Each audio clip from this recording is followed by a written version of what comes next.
Okay, now it's time to move on. I'm going to record some bass guitar using the MIDI keyboard. I could do this with the my MIDI guitar I'm going to get out soon, but I'll just show you with the keyboard for now. I'll try and keep everything as keyboard based as possible before we get onto guitar, where we will probably look at some audio things as well.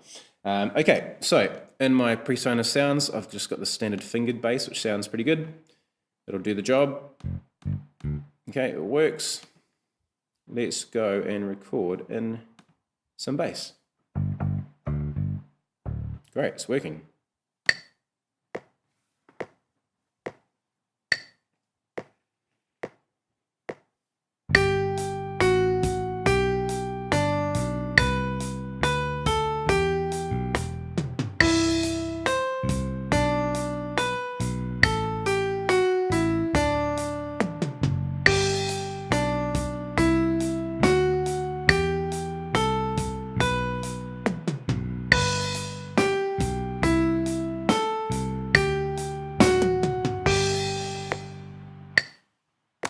And once again, you might have heard at the beginning, I was early with my time, wasn't I? I think we're going to see this quite clearly in a moment.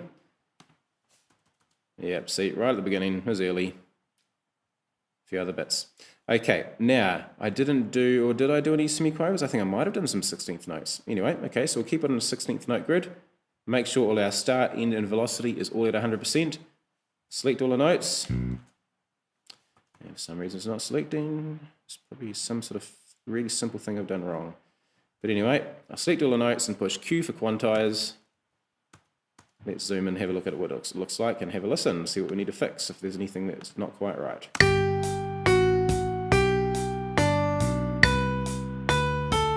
there's our semiquaver there. Okay, that note there didn't go for as long as we want, so we better do that. Same again there. And there. I don't really want those notes having any rest between them.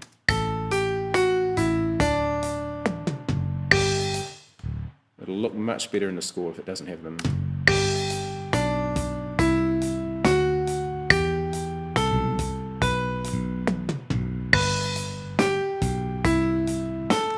But just for interest's sake, just so we do have a rest, let's put a rest there. Let's just mix it up a bit, get crazy.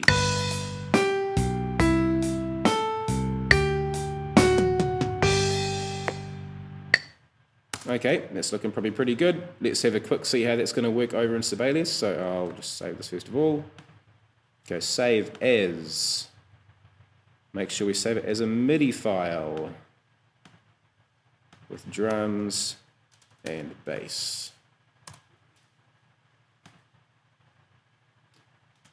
Let's jump into Sibelius. Get rid of that file. We're not going to want that anymore.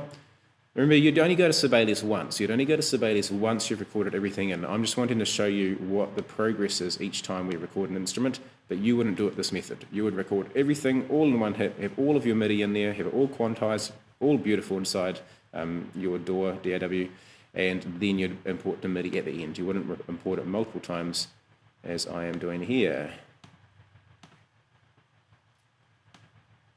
Okay, we're good to go.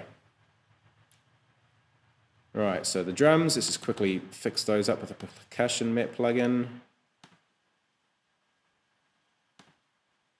Just get those a little bit out of the way. Let's look at the bass. Now, bass is a transposing instrument, in that it is written an octave higher than what it sounds. So therefore, everything's come into it an octave low. So in Sibelius, I can fix it in one nice hit by holding down my Command or Control key if you're in a Windows computer and pushing the up arrow. And even then, it's still an octave too low, so I must have recorded it too low initially. That is too low for a bass. Oh no, hold on. Silly me, obvious mistake. Treble clef. Basses don't use treble clefs, do they? They use bass clefs. Would you believe it? I'm actually a bass player. I should have spotted that straight away, shouldn't I? So looking at this here, this is now all correct and looking good. If you had a 5-string bass available to you, you could have it down the octave because our lowest note is a C, which a 5-string bass can play. So you can have it all down there. Otherwise, usually it would be up there. So just reminding you in Sibelius, I'm triple clicking on a stave to select the whole stave, and you can move everything down with the arrow keys, but to move it by an octave at a time, hold down your Command key or your Control key if you're on Windows. And now everything with that bass part is looking fantastic. in terms of our pitch entry. We've still got to do dynamics and a few other little markings as well. But that's bass, nice and simple. Let's move on and have a look at some chords.